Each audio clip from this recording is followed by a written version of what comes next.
Eu quero voltar então aqui no... A gente falou do TDAH. Isso. É difícil falar, cara. Olha, tem alguém aí sendo diagnosticado agora. agora. Passar no teste. Depois a gente conversa. Tá bom.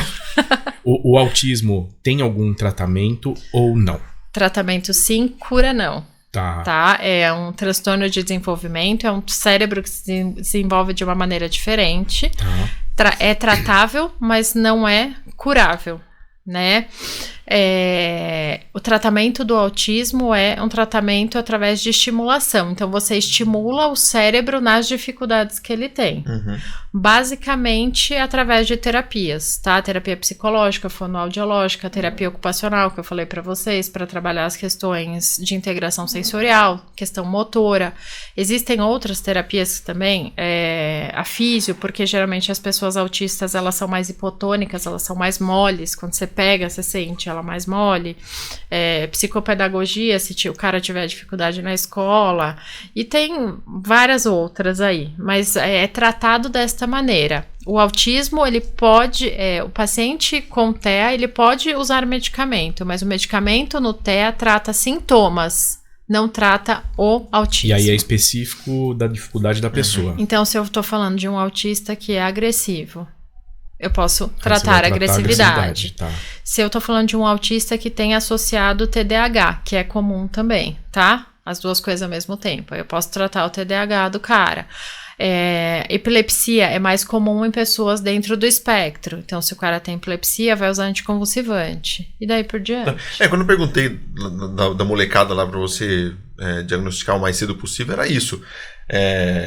Porque eu já ouvi casos também, logo com 1 aninho, 2 aninhos, percebeu, aí falou assim, aí fez físio, fez não sei o que lá, meio que não reverteu, mas assim, ela ia ter uma perda de aprendizado ali nos 3, 4 anos que conseguiu melhorar porque começou a tratar antes. Então você tem esse tratamento para com certeza. Tentar reverter essa perda. Quem faz neuropediatria hoje, a gente fala muito na estimulação precoce, que é assim, ao menor sinal de que tem algo errado, mas é autista, não é, tanto faz.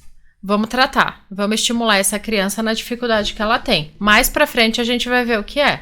Não importa. Pode ser que não era nada. Pode ser que não era nada, mas se for, quanto mais precoce a gente trata, melhor vai ser, entendeu? Tem uma coisa que chama poda neuronal, tá? Acontece por volta dos 3 anos de vida na criança. Então, assim, a criança nasce com um número de neurônios enorme. Só que esses neurônios fazem pouca sinapse, que são as conexões entre os neurônios.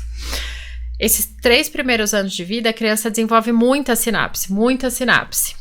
Com 3 anos, mais ou menos, o próprio organismo ele vai reconhecer aqueles neurônios que fizeram poucas sinapses, que tem pouca ligação, e vai podar, como se fosse galho de árvore. Poda, vai lá, corta, tchau. Tchau, você não tá fazendo nada aí, um abraço exatamente. Pra você. Caramba, seleção natural.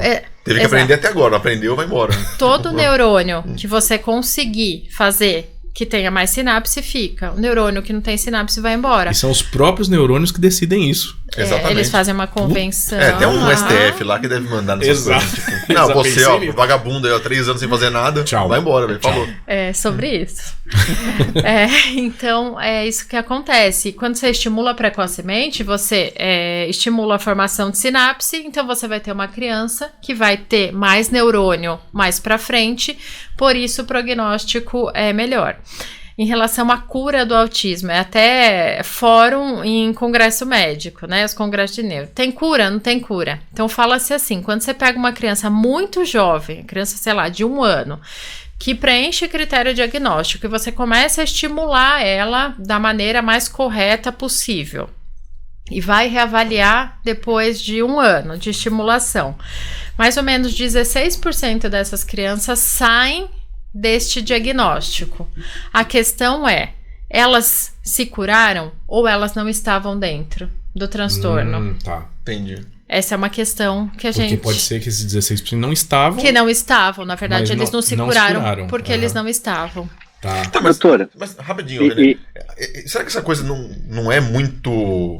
Assim, você dá um diagnóstico, é uma coisa muito preto no branco, será que...